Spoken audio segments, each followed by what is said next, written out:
In the Treehouse, written by Andrew Larson, illustrated by Dusan Petricic, published by Kids Can Press. It's hot, really hot. I crunch on an ice cube to cool off. There's more ice melting in the bowl beside me. I can see the whole neighborhood from up here. It's pretty nice. There are lots of big old trees, but there's only one treehouse. I was so excited when we moved here last year. We finally had our own house with our own backyard. And I finally had my own room.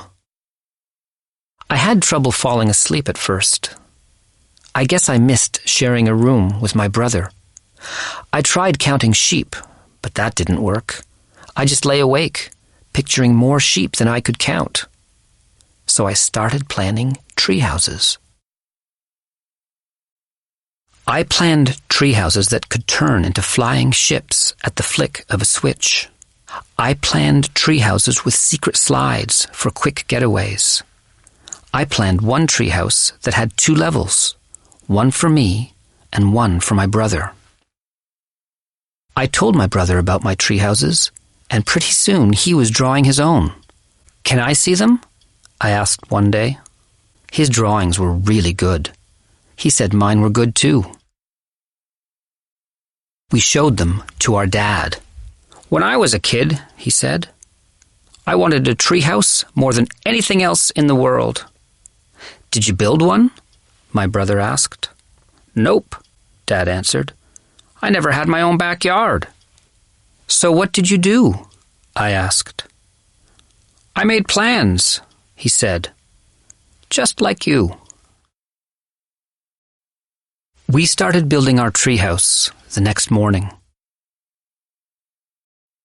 It was dark when we finally finished. "Why aren't there any stars?" I asked between gulps of lemonade. "They're up there," Dad said. "We just can't see them." He explained how the lights from the city make the sky too bright for us to see the stars shine. So we watched the twinkling lights of our sleepy neighborhood instead. My brother and I spent most of that summer in the treehouse. It was the best summer ever. We had comics. We had cards. Dad even got us a couple of flashlights. This summer has been different, though. Very different.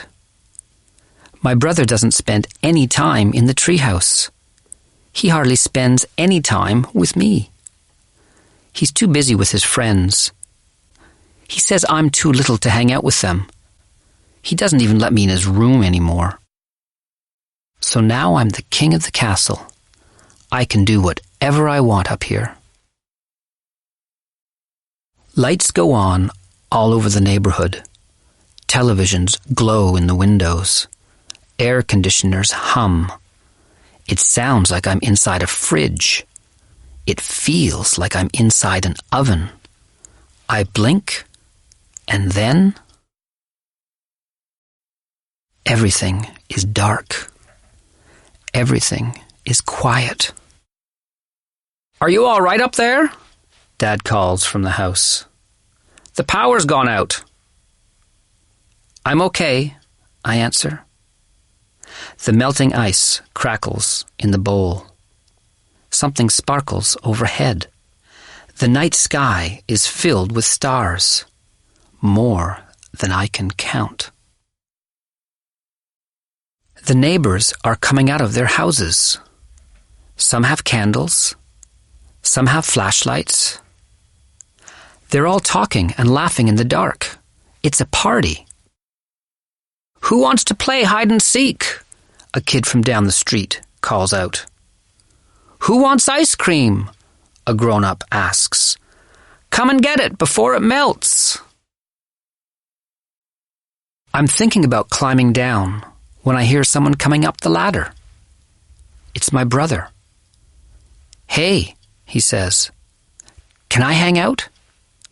"Okay," I answer. "Come on up." "What are you doing up here?" he asks. "Are you hiding?" "Just thinking," I answer. "This place is looking good," he says. "Thanks," I say proudly. "Want some lemonade?"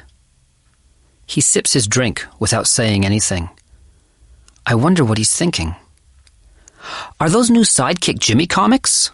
he asks, finally. "I used to love those." "Check out this one," I say. "Jimmy rescues his dad from a pit of quicksand." "Cool," he says, reaching for a flashlight and settling in for a read. "Cool," I say, crunching another ice cube. The blackout ends a couple of hours later. The party is over. The neighbors blow out their candles and go back inside, like nothing has happened, like it's just another night. Not us. We read comics. We play Crazy Eights. We play war. And then we build a house of cards. We stay up and watch the twinkling lights of our sleepy neighborhood.